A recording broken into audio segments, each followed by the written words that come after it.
সিরিয়ায় নিজেদের কনসুলেট ভবনে হামলার এমন প্রতিশোধ নিল ইরান। শনিবার ইসরায়েলকে লক্ষ্য করে ক্ষেপণাস্ত্র ও ড্রোন হামলা চালায় দেশটি।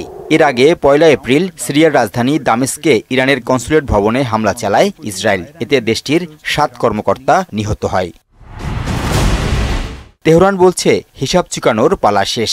পাল্টা হামলা না হলে শান্ত থাকবে তারা, তবে বিকল্প হলে পরিস্থিতি আরও ভয়াবহ হবে। অতর্কিত হামলা আমরা সবসময় বলে থাকি, সেটা কিন্তু এটা হয়নি। এমনকি আমেরিকাও ওয়ালটন ফ্রিজ কিনে অনেকের মতো আপনিও হয়ে যেতে পারেন মিলেনিয়াল। সেরা পণ্যের সেরা অফার ভালো করে জানতো এবং যথেষ্ট সময় দেওয়া হয়েছে। ইসরায়েলের পরবর্তী পদক্ষেপ কি, সেটি এখন দেখার বিষয়। আন্তর্জাতিক সম্পর্ক বিশ্লেষক ইমতিয়াজ আহমেদ মনে করেন, যুক্তরাষ্ট্রের প্রেসক্রিপশন এখানে গুরুত্বপূর্ণ। নিজেদের নির্বাচনের কারণে পশ্চিমা দেশটিও ইরান ইসরায়েল ইস্যুতে নানা সমীকরণ মাথায় রাখবে।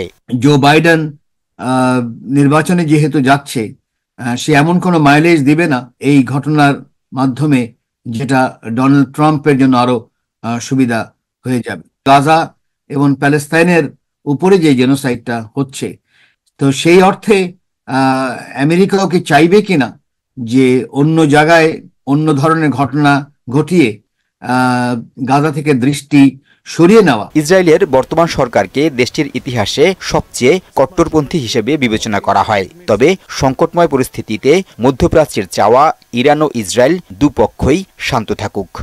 মধ্যপ্রাচ্যে অনেকেই বলে যে কেন তারা কিছু করতে পারছে না।